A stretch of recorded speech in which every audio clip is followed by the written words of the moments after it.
Hello, everyone, and welcome to our third Spokes Hub graduation. My name is Savannah Sly. My name is Moses, aka Thought Scholar on social media. And I'm Jose. And we're the co-coordinators for Spokes Hub, which is a virtual peer learning program aimed at supporting advocates with lived experience in the sex trade. Today, we're going to be hearing some presentations and discussions hosted by our graduates. So without further ado, let's sort of zoom out and see who's here to graduate today.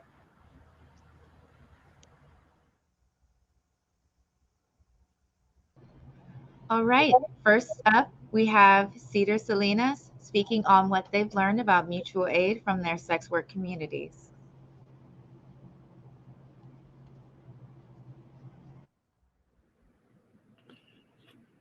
Hi, my name is Cedar, and my presentation is called Taking Care of Each Other, Lessons Learned About Mutual Aid from My Sex Worker Community. Sex work has been my career. Over the last 12 years, I have done webcamming, porn, professional BDSM, phone sex, sugaring, and a whole lot of escorting. While the various kinds of sex work have differences, as sex workers, we are all stigmatized and discriminated against. This stigma and discrimination directly informs our safety. It directly informs our ability to access things like housing, medical care, and mental health care. This stigma and discrimination directly shapes our ability to do normal things like access banking services, go on dates, use social media, cross international borders, or attend higher education. And so many people who say they are the quote unquote helpers of society are often our most punishing agents of oppression. Therapists, doctors, social workers, politicians, and obviously the police are often unkind and even dangerous. In a nutshell, the world is built against us. Living with such a criminalized, stigmatized, and marginalized identity makes us all realize that we have to take care of our own because no one else will. Sex workers are resourceful. We are adaptable, we are creative, and we are emotionally and relationally intelligent. Sex workers are resilient as fuck. So while most systems in the world are trying to ice us out, sex workers create our own networks of care and lean on each other to keep ourselves afloat in a hostile world. And this is mutual aid. This is what mutual aid is about. Mutual aid in its most basic form is people giving what they can and getting what they need.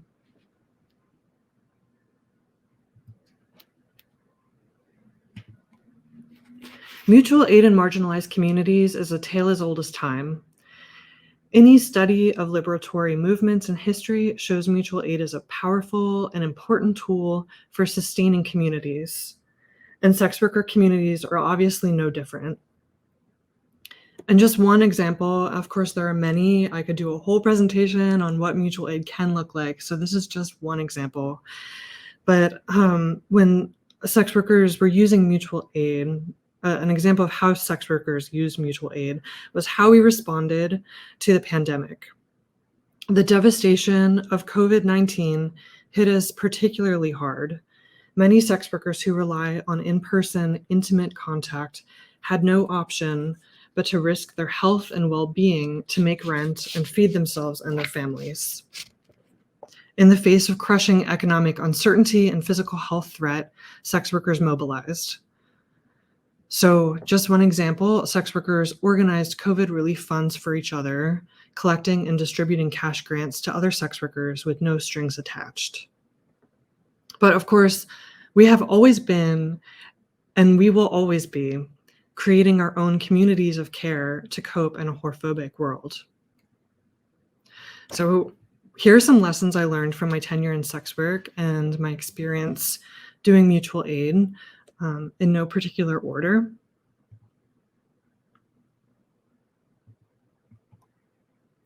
One, listen, Ask people what they actually need and don't make assumptions. Give things away with no strings attached. This is the bare minimum of mutual aid. You have to listen at least as much as this creature is.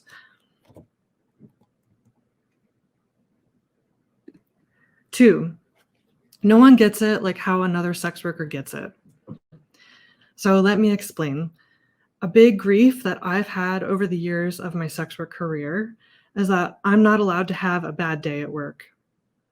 It's amazing the conclusions people leap to when I speak frankly about the drawbacks of sex work.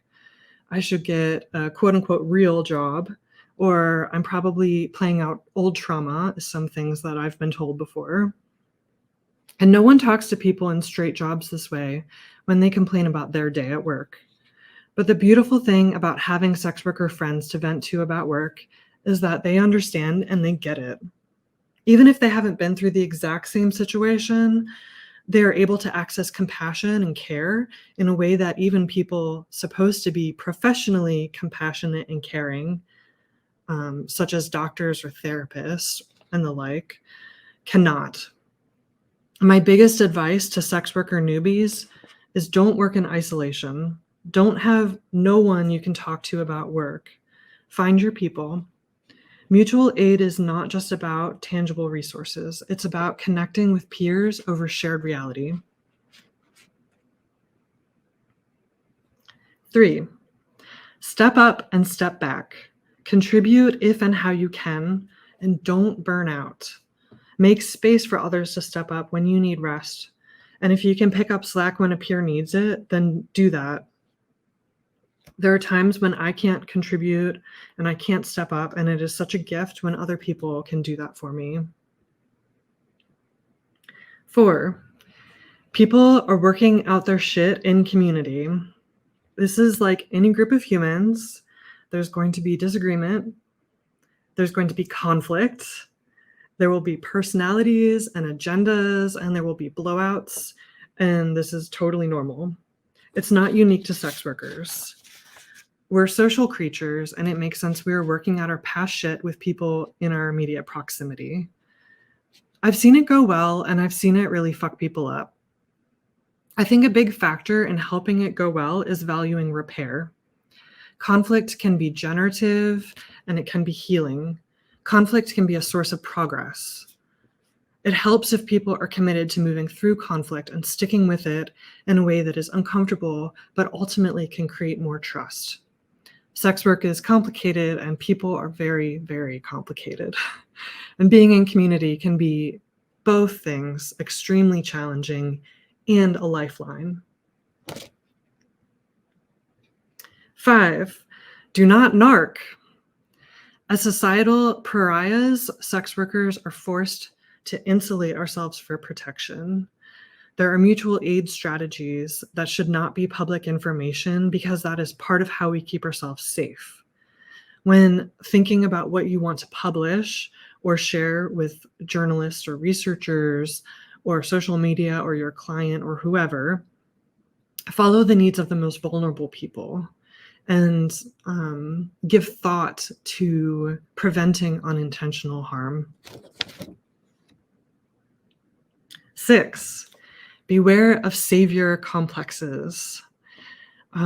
This happens both in individual people and at the organizational level too. This is when people think they know better than you what you need. For example, the religious groups that proselytize street-based sex workers here in Seattle. So there are so many more people who are more interested in converting people to their ideology than in actually being helpful. And there are people who want power a lot more than having meaningful connections with others. And so just steer clear of that savior mentality. It's really not helpful. And lastly, have fun. Be silly and access humor and joy, because these little moments of enjoyment and celebration is what is going to propel us forward through the hard times. And there will be many of both. And so it's so helpful, like when you're doing this hard stuff, to like really pay attention to the things that are giving you more energy rather than taking away. And lastly, I just want to end on this note that we are more powerful together. Our solidarity is our strength, and caring for each other is absolutely critical. You're not alone, and we are not alone, and we have to fight for a better world and tend to ourselves and each other while we're doing that.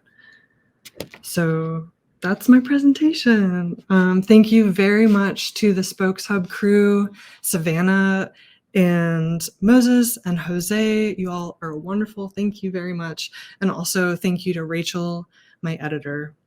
And also thank you to my beautiful spouse for your endless support and love. And my last slide is my biography, which you can peruse at your leisure. All the slides will be posted on the website.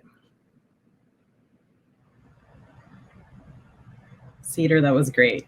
Continuing on the topic of mutual aid, next up is Henri Bynx, who will be talking about using a diversity of tactics, including mutual aid, community care, and policy. My name is Henri Bynx. I'm the co-founder and co-director of the Ishtar Collective, a sex worker rights and anti-trafficking collective run out of the Green Mountain state of Vermont, or an unceded Abenaki land. Today, I'm talking about the importance of applying the ethos of diversity of tactics to make resistance accessible across varying degrees of capacity, trauma, exposure, privilege, and ability. I'm going to start with a definition. Diversity of tactics: disruptive or defensive purposes, stepping beyond the limits of nonviolent resistance, but also stopping short of total militarization. It also refers to the theory which asserts this to be the most effective strategy of civil disobedience for social change. Diversity of tactics may promote nonviolent tactics or armed resistance, or a range of methods in between, depending on the level of repression the political movement is facing. It sometimes claims to advocate for forms of resistance that maximize respect for life. The first articulation of this concept was delivered by Malcolm X in the 1960s, where in a speech he delivered called The Black Revolution, he said, "Our people made the mistake of confusing the methods with the objectives. As long as we agree on the objectives, we should never fall out with each other just because we believe in different methods or tactics or strategy to reach a goal." I'm here today to talk to you about this, how it's been applied to my own experiences in organizing. This is in hopes that we, as a movement of sex workers, survivors, and allies, can further improve our avenues of accessibility and thereby grow our community to accommodate a spectrum of abilities, capacities, and nuances within our ideologies, how they overlap, even if they don't align 100%.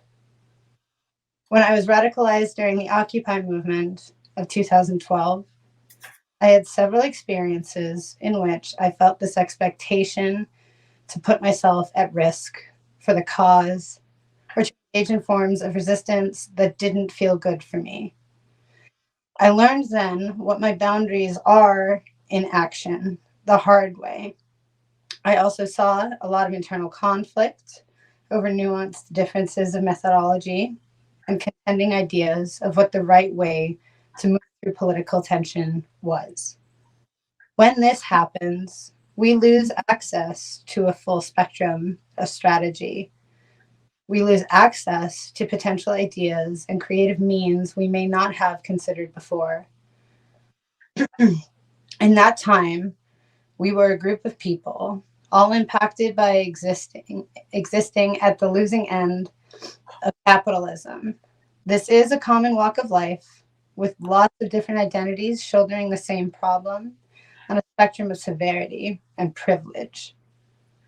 There could have been a more robust and multifaceted, sustainable movement born from that time, but our community was not ready to move beyond polarization. It can't not feel to some, then, that our peers are pushing an agenda or care little for the impacts of what they promote in resistance. This kind of hardlining can be dangerous, as it can be digested as a feeling of coercion or even bullying. It can send a message like, you do it our way, or you aren't allowed to participate. And plainly speaking, it's poor consent practice.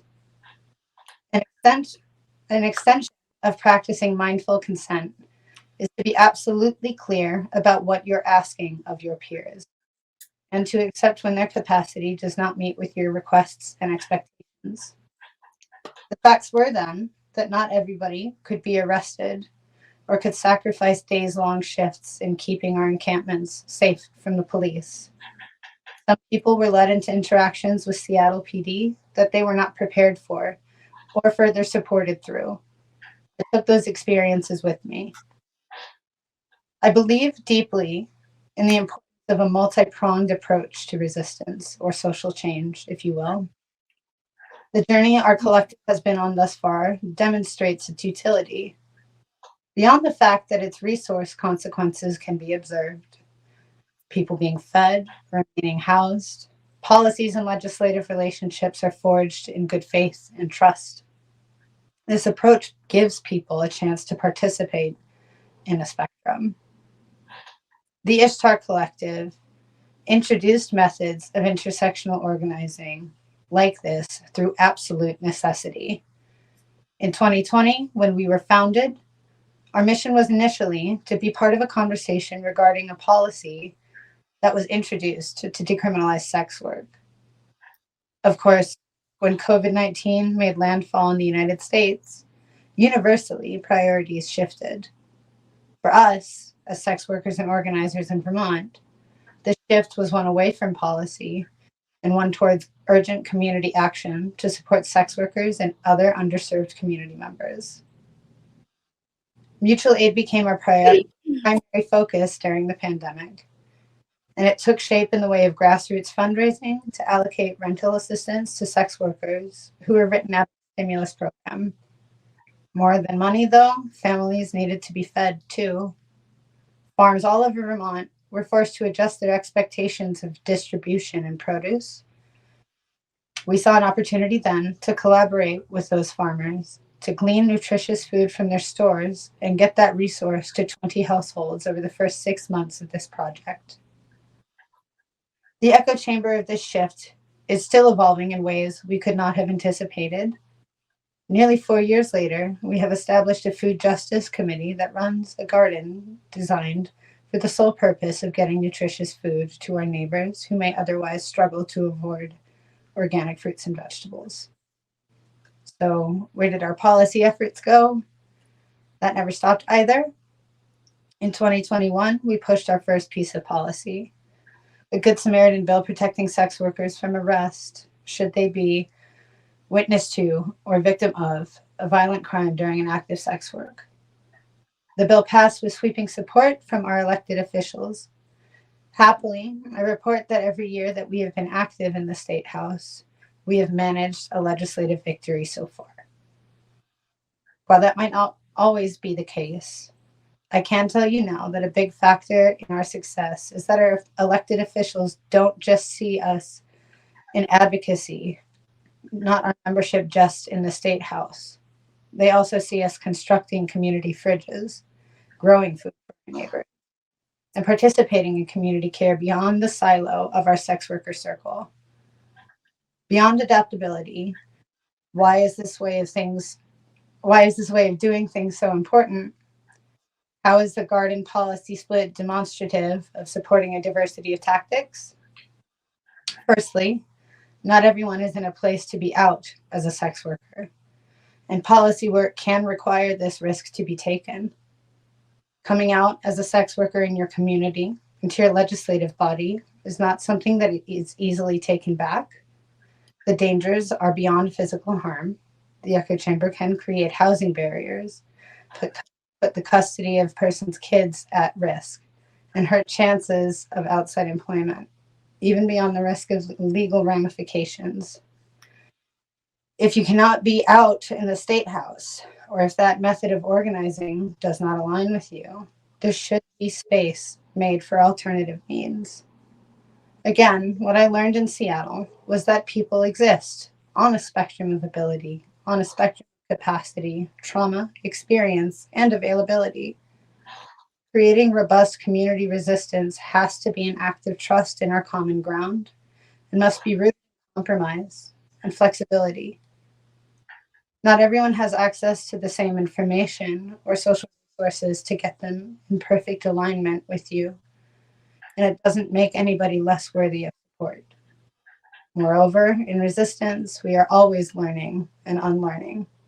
What I felt was just and right 10 years ago, and what worked with what I was willing to do has changed dramatically, as it should, which is okay. What's important is that there is solidarity for a common cause. Supporting multiple avenues of activation in your work can make people feel more ready and welcome to show up on their terms. This doesn't at all have to take the shape of things that we did in Vermont. It can make more sense to focus on harm reduction or peer support, clothing and resource drives, even creating just a community space. Give your neighbors a sense that the big picture matters to you. Give your peers support in forging their own avenues of resistance and collaborating with others, honoring each other's boundaries of activity.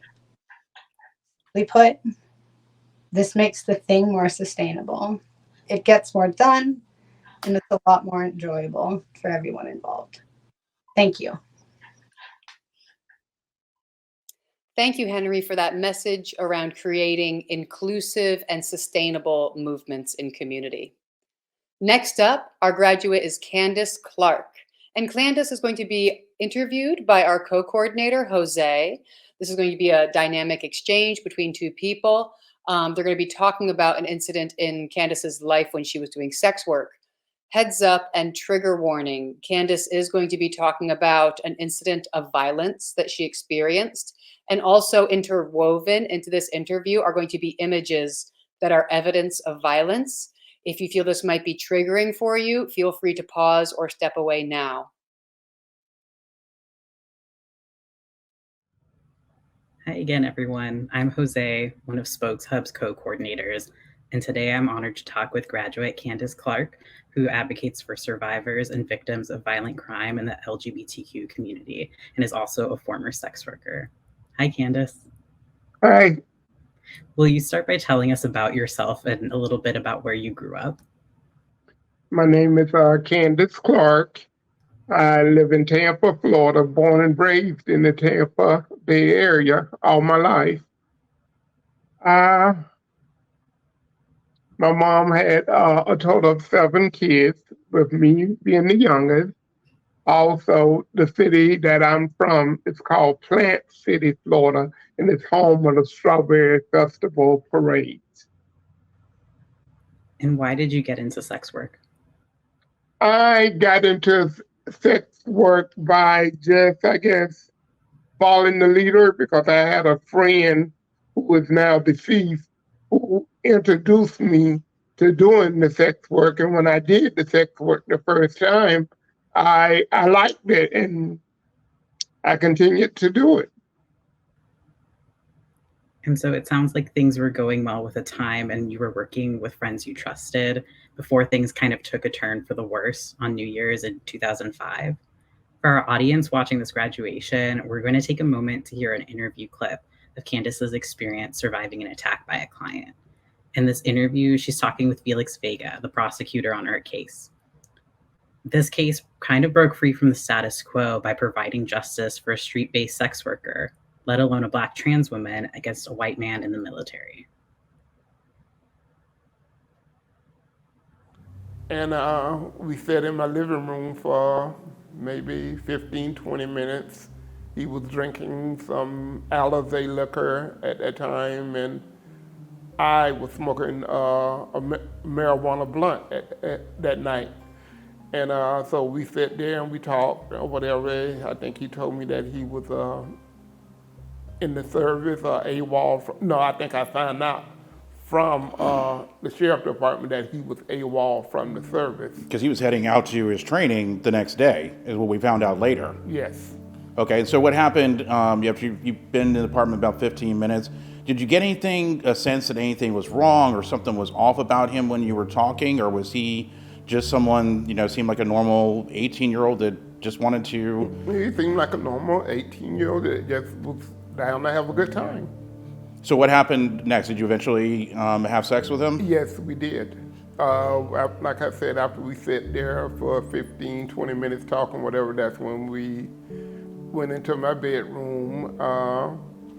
He gave me the money that he had promised, and we both got undressed because, like I said, I had already let him know that I wasn't a biological female, so we both got undressed, got in the bed. I performed oral sex on him.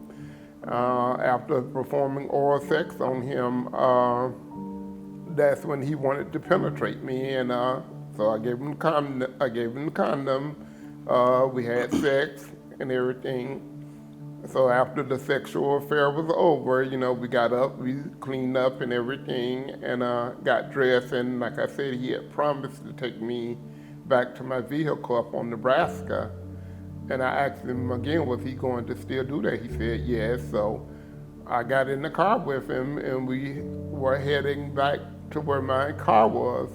And on the way back there, he stated to me that he was having a good time with me, and that he wanted to spend more time with me, and told me he would give me more money to stay longer with me, and I agreed to it. I told him, I said, well, go ahead and take me to my car and follow me back to my house, and we can continue. So that's what he did. He followed me. He took me to my car and followed me back to my house. So I got out the car, he got out his car, we went into my apartment, but this time we didn't stop in my living room, we went directly back to the bedroom. So my headboard was facing the window, and we sat on the bed facing this way. Mm-hmm. When you walked in my room. I think I walked in the room. No, he walked in first, and I think I believe it was. But anyways, we sat on the side of the bed, and he was drinking the Alizé liquor that I had before mentioned. Was he drinking out of the bottle? Out of the bottle, yes. And did he leave the bottle at your apartment when you went back to get your car, or did he have that with him the whole time? I can't remember whether the bottle was still, if he took it with him or left it there or what, but he was still drinking out of the bottle when you went back. He was still drinking out of the bottle when we went back, so we were sitting on the bed, and I proceeded to grab his crouch area to rub it or whatever. He told me, he said, give me a few minutes, let me drink a little more of my liquor and we can get back into it. So I agreed to that. So while I'm sitting there waiting on him to do that, I thought about it was something in my purse that I had wanted to get out of my purse. And I turned my back to him, and what I didn't mention, when we walked back in the room, I threw my purse and it landed up by my headboard. So that made me had to lay down across my bed sort of to reach my purse, because we were at the bottom of the bed and the purse was way at the top. So when I laid down and went to reach for the purse, that's when he came down across the back of my head with the Alizé bottle that he had in his hand. And when he did that, I heard and I flipped over, and before I could sit up on the bed, he jumped on top of me, and I asked him something to the effect, what the hell's wrong with you, or something to that effect, I said to him. And he jumped on top of me, like I said, and straddled me some kind of way, and I couldn't get up, so I'm wrestling with him on the bed trying to get up. And the next thing I know, I don't know where he produced the knife from that he had, and I was trying to hold his hand the one he had the knife in, and he overpowered me. And I think the first place he went to stabbing me was in my chest area. And I can't remember how many times he stabbed me while we were on the bed, but I was still struggling with him in some kind of way. We ended up on the floor, on the foot of the bed, like in the doorway of the room. And when we fell on the floor, he still managed to be on top of me, and he stabbed me constantly, and to the point where I begged him and asked him, I said, please don't stab me anymore, just let me lay here and die. Like we saw in the clip, you've been advocating publicly, telling your story in interviews and even in classrooms. What's it like sharing your story with others?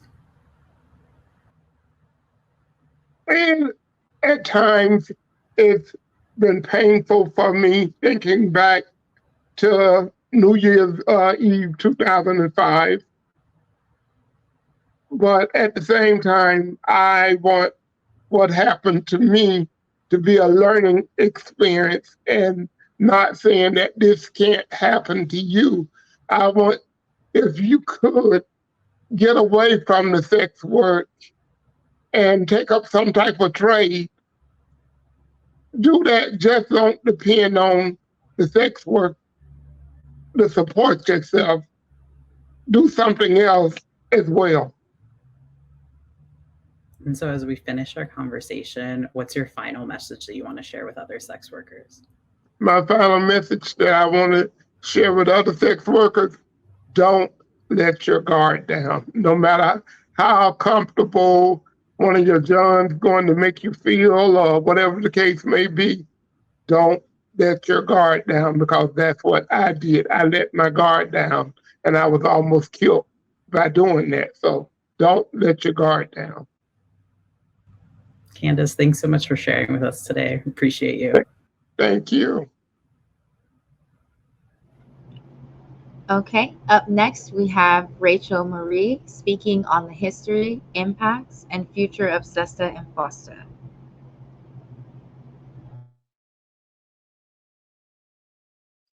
Hi, my name is Rachel, and I'm a lawyer and former sex worker with a background in escorting and porn. And today I'm going to be talking about FOSTA. I'm going to try to cover a lot of material in the next 10 minutes, so feel free to follow along with the written materials, which will also be available to you afterwards. Introduction to FOSTA. FOSTA, the Allow States and Victims to Fight Online Sex Trafficking Act, and SESTA, the Stop Enabling Sex Traffickers Act, were enacted on April 11, 2018, creating new criminal and civil liability for online services who host third-party content promoting or facilitating prostitution. The laws amended the safe harbor provision of the Section 230 of the Communications Decency Act, which formerly shielded websites from liability for their users' content. The policy effects of FOSTA's passage were immediate and widespread, as online platforms began excluding people in the sex trade and content related to sex work. These changes made working in the sex trade more dangerous, depriving sex workers of online advertising platforms and access to online safety and advocacy resources. While the disastrous policy effects of FOSTA are well documented, what is less widely understood is FOSTA's actual legal effects and its treatment in the courts since the law's passage. In this presentation, I will discuss FOSTA's limited use thus far in criminal sex trafficking cases, FOSTA's use in civil lawsuits to target online services, a decision on a constitutional challenge to FOSTA, which, while upholding this bad law as constitutional, gave some protection to sex workers and their advocates' online speech, and the future of FOSTA. FOSTA in criminal prosecutions. In the moral panic leading up to the passage of FOSTA, its proponents emphasized that Congress needed to pass the law as quickly as possible in order to protect women at risk from trafficking from sites such as Backpage. Since the passage of FOSTA, however, the Department of Justice has made use of FOSTA in just one federal sex trafficking case. Moreover, state attorneys generals who strongly lobbied for FOSTA's passage have yet to use FOSTA in any sex trafficking prosecutions. The U.S. Government Accountability Office 2021 report to congressional committees on sex trafficking online platforms and federal prosecutions stated that FOSTA has made prosecuting sex traffickers harder, as much as the online sex advertisement marketplace has moved to websites hosted overseas and to social media, dating, and messaging apps. Gathering evidence to bring cases against users of online platforms has also become more difficult. The FBI's ability to identify and locate sex trafficking victims and perpetrators was significantly decreased following the takedown of Backpage. This is largely because law enforcement was familiar with Backpage, and Backpage was generally responsive to legal requests for information. USA v. Martano is the only criminal prosecution that has been brought under FOSTA. After the website City X Guides was seized in June 2020, federal prosecutors brought a case under FOSTA against its owner. After Martano's challenges to FOSTA were denied, he ultimately pled guilty and was sentenced to over 8 years. Notably, while the case identified 2 minor Jane Doe sex trafficking victims who were advertised on the City X Guides website, there is no indication that charges were ever brought against the actual traffickers who used the site and the trafficking of these 2 women. FOSTA in civil litigation. The fears raised by opponents of FOSTA that the law would be used in questionable civil lawsuits targeting websites with only tangential relationships to sex trafficking have indeed come to pass. Plaintiffs' attorneys have filed lawsuits under FOSTA against websites including Craigslist, Reddit, MailChimp, Salesforce, and even hotel chains. 2 of these civil cases have been addressed by the federal courts of appeal, which have reached strikingly different conclusions. In Doe's v. Reddit, a group of Jane Doe victims sued the website Reddit for CSAM, child sexual abuse material, shared by users on the site. The court held that Reddit could not be liable under FOSTA.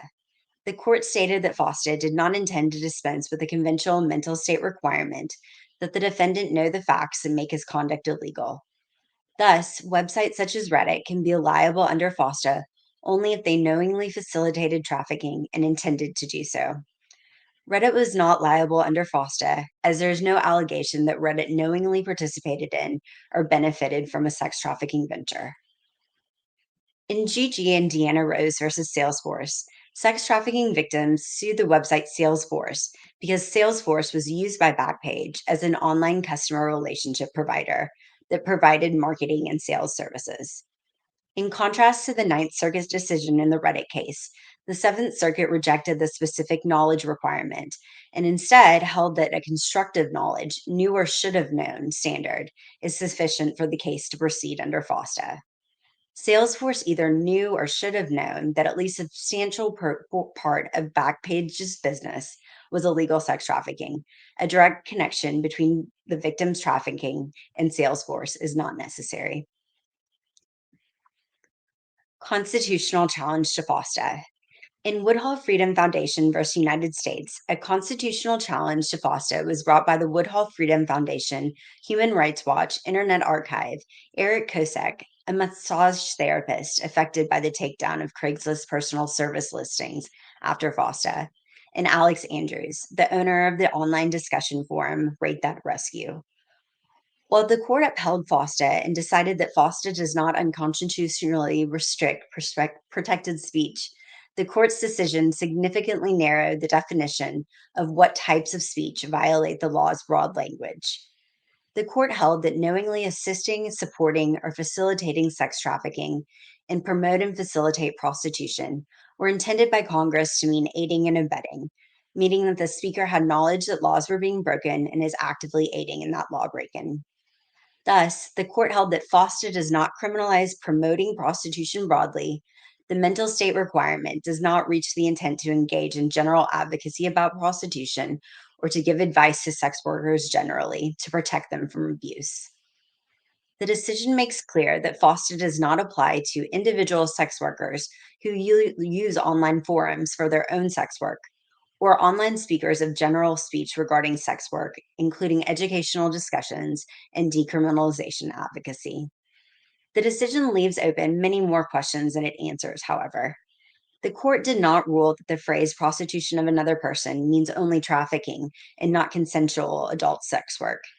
Thus, it is unclear, for example, whether providing a safe John list to a specific sex worker could still violate FOSTA.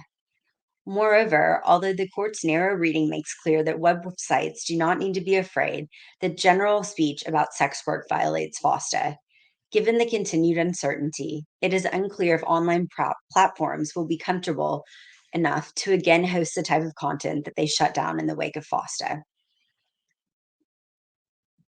The future of FOSTA. While FOSTA has had limited use in criminal cases thus far, given that the law has been upheld as constitutional, it is likely that prosecutors will attempt to use FOSTA in the future. The GOA's 2021 report to Congress indicates that the Department of Justice has stated that it will consider using FOSTA, either alone or in tandem with racketeering and money laundering charges, to prosecute online platforms that promote prostitution. The upcoming verdict in the criminal trial of Backpage's founder and 4 former employees, which is going on right now, will certainly have implications on the potential use of FOSTA in future criminal cases. We have seen the emergence of a circuit split within the federal courts of appeal on the issue of the mental state requirement for an online platform's liability under FOSTA. The Ninth and DC circuits, the Reddit and Woodhull cases, have found that liability under FOSTA requires a knowing participation in an illegal enterprise, while the Seventh Circuit, the Salesforce case, has held that a website may be liable where it should have known it was involved in a venture facilitating sex trafficking. While the FOSTA case has not yet reached the Supreme Court, considering the Supreme Court's recent decision in Twitter versus Tamnay, which held that Twitter was not liable for knowingly allowing terrorist organizations to use the platform, the Supreme Court may apply an even more limited reading of FOSTA, that FOSTA was intended to apply only to the aiding and abetting of a specific criminal act and not an illegal enterprise generally. While constitutional challenges to FOSTA have thus far been unsuccessful, this litigation has helped shift the public narrative around FOSTA and has given sex work advocates an important forum to highlight the harms of this terrible law. It has also prompted members of Congress to second-guess FOSTA and to introduce legislation to study the effects of FOSTA on sex worker health and safety, the Safe Sex Workers Study Act. The Act cites the findings of the GOA report that FOSTA has made it more difficult to investigate and prosecute sex trafficking, and that the loss of web services following FOSTA has had profound negative impacts on sex workers. While the Act has not passed, hopefully this coalition of lawmakers who support it will continue to reintroduce it in future congressional terms. As FOSTA continues to be challenged in the courts, there is also the potential of a legislative avenue, which could lead to FOSTA's eventual repeal. Thank you again for listening to my FOSTA presentation. And again, all this material will be posted. I just wanted to thank the Spokes Hub coordinators and the members of the Spokes Hub cohort. I think one of my biggest regrets for my time in the sex trade was not getting involved in advocacy at that time. So I'm so grateful to have connected with this community and the education and opportunities that the Spokes Hub program has opened up. Thank you so much, Rachel.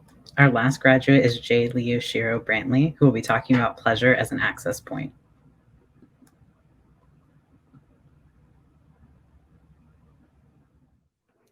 Hi, everyone. My name is Leigh Oshiro-Brantly, and I am the co-director of the Ishtar Collective in Vermont, as well as working at New Moon Network. So I'm very happy to be a part of Spokes Hub. Just as a person who started off as a consultant for the organization, I believe in it so much that I was like, I gotta do this. So I encourage you all, if you are even thinking about it, it's been great experience and has allowed me to really learn new things. So sign up for Spokes Hub. That's the pitch. You're here because not because I'm pitching at you, but because you want to hear about pleasure as an access point, which is a chapter I wrote in an upcoming book by Justice Rivera. And I am going to be doing slides. The Pleasure as an Access Point is the chapter of Body Autonomy, Decolonizing Sex Work and Drug Use. And that book will be released in the spring of 2024. So I really hope you get it. So the following slides are really just to take a couple of key concepts from that chapter, going beyond harm reduction and pleasure stigma. So there are prompt questions after each concept is introduced, and it is my hope and intention to support advocates or artists who would like to use these concepts from that chapter, Pleasure as an Access Point, in their own work, whether that's direct advocacy work or in making art that's for advocacy. So this is just a starting point, but it could look like a teach-in, a workshop, presentation. It could look like online or in-person exercises.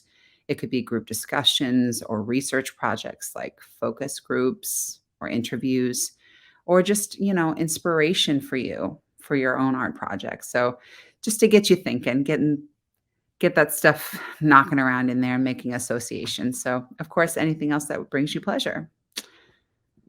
So I'm going to start from the baseline of harm reduction. And this is assuming that, the listener has kind of a baseline understanding of harm reduction, and moving from harm reduction into pleasure expansion is what I talk about in the chapter. So I have come to realize that the principles of harm reduction that are found pervasively in my advocacy work are no longer enough to sustain me in my personal life. So it's not that I don't use harm reduction principles. I do. But harm reduction is just the foundation, right? So I'm interested in building a house of pleasure on that foundation of harm reduction, just as the baseline. So let's look at a few harm reduction principles and see how those concepts can work from within more of an emotional and or spiritual framework. Harm reduction principle 1.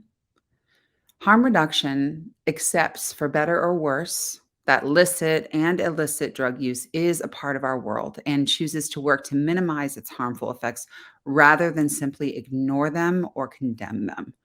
So I've heard this said in harm reduction circles as we accept people as they are, but we don't leave them there.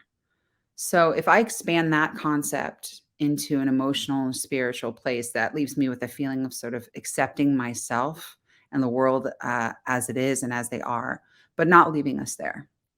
So that means accepting my brain and my body, its abilities or limitations, and working to give it nourishment in order to at least maintain what it has come to be or to encourage further healing. So that's what I'm thinking about these days. And also that's what I would give to others as an advocate. So why shouldn't I have access to the same compassion, right? Of non-judgment. Another harm reduction principle is harm reduction also understands drug use as a complex and multifaceted phenomenon that encompasses a continuum of behaviors from severe use to total abstinence. It acknowledges that some of the ways that we use drugs are clearly safer than others. Excuse me, getting over a little coughing situation. Part of my own trauma history has taught me that life is sort of about black and white thinking. And there's like good and bad, and these ideas of good and bad. And the best way to live is just sort of stay away from the dark side. And that was where I came from. That was what was taught to me. But this binary thinking really locked me into kind of a jail cell of internalized transphobia for myself, ableism for myself, late stage capitalism, white supremacy as well. So all these things were sort of built into this idea of good and bad thinking, at least from how it was framed to me as a child and as an adolescent. So these days, I do understand life concepts to exist more on a spectrum instead of this good and bad idea. But I'm thinking about more of it as a spectrum with harm reduction as a baseline. What are the consequences of these actions? What are the choices that I'm making? And of course, consent, as we've heard today, is inherent in those choices. So, being a less reactive and emotional about things and really asking yourself more interesting questions on whether it's good or bad is an important thing. How does it show up in your life? So I guess when I say all of that, I've let it sort of marinate so much in my work as an advocate around harm reduction that it kind of begged the question, is the goal of life just to reduce harm? If we can find harm reduction principles all around us, is that the goal? And I found that it wasn't for me. So some of the prompts that we can to sort of transition into the pleasure expansion, some prompts that could be helpful for you if you're facilitating a group, or you're teaching advocates, or you want to do your own sort of maybe an advocacy document you're trying to make. You can think about maybe some questions like, do you agree or disagree with these concepts? Is harm reduction more or less than these points are actually talking about? Is it more complex than that? Do you see how harm reduction principles maybe show up outside of drug use and sex work in your life? Are there other things in your life that have inherent risks and rewards to them, and you're reducing harm? Seatbelts are harm reduction, and masks are harm reduction. So there's a lot of ways we can see it show up in our world. So if so, how do you reduce harm in your life in general as an advocate or as a sex worker when you're working? If you're an art maker, this would be a great place to think about maybe how do these concepts of harm reduction show up in your artwork? Is making art itself a form of harm reduction and navigating maybe particular thoughts or difficult feelings? So moving into pleasure stigma. Pleasure is a feeling of happiness, satisfaction, or enjoyment, and stigma is a mark of disgrace or a set of negative, unfair, or untrue beliefs that are thrust upon us or that we put upon ourselves. So we can internalize that stigma. And pleasure stigma is all around us. You can see it when you're sort of in an urban environment and you're walking down the street and just happy and expressive. Sometimes people look at you sideways just even for expressing joy or happiness in certain spaces. So for people whose race or class or gender are marginalized, you can read stigmatized in that. Their external displays of pleasure can actually hyper marginalize them in their daily lives. So if you're a Black trans woman who likes to wear clothes that show off your personal pleasure in your own body, or even wave with happiness to someone, that display of pleasure can get you arrested or profiled as a sex worker. And we know this through all the Walking While Trans legislation that's still on the books in this country. So happiness, joy, sexual gratification, physiological satisfaction, some of those things are the ways that pleasure manifests for me. The next slide, we'll talk about maybe how it manifests for you all. So how it manifests, let's think about some prompts we could ask a group as well. What is your definition of pleasure? What is your definition of stigma? How does that show up in your life? Are there ways that you judge or stigmatize yourself for wanting certain things or engaging in certain behaviors?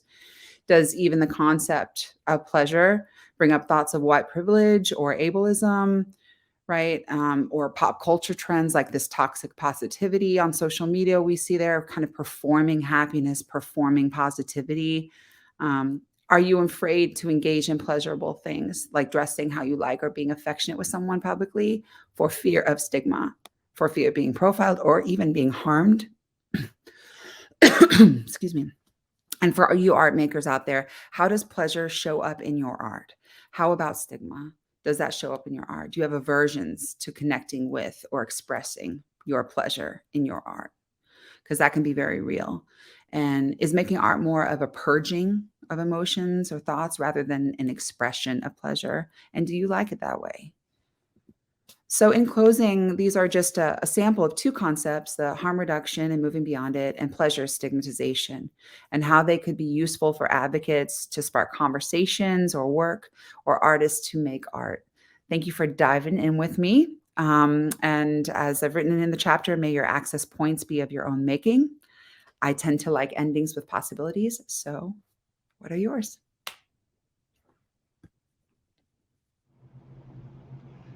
Thank you so much, everyone, for attending this third Spokes Hub graduation. Everybody's project was amazing. I am very excited to see you all accessing the awards pool, to see you all engaging with each other. I'm really happy that this is going well. We have a similar amount of graduates each time, so I'm really excited to see what you all do in the future. Yeah, a huge round of applause to the incredible graduates. Congratulations. We couldn't be more proud of your work, and we're excited to see what you do in the future. And you're all eligible now to access the awards pool. Part of Spokes Hub is supporting advocates with lived experience in the sex trade in completing graduation so that they can get financial compensation every time they conduct public education work that is otherwise unpaid. So if you're talking to a classroom, a journalist, writing an op-ed, talking to people about sex trade related issues, we pay up to $250 for graduates who do that work. And by the end of 2024, we're on track to have distributed over $10,000 in awards pool payments. We have about 20 graduates now. This program's a year and a half old, and we've had over 120 participants who are sex workers and survivors. And for this session alone, we've had 17 classes, the vast majority of which are taught by people with lived experience in the sex trade, because we believe that all of you have something to teach, and we all definitely have something to learn. So thank you to my co-coordinators, Moses and Jose. We couldn't do this without you. You're a dream team, and thanks to everybody watching at home.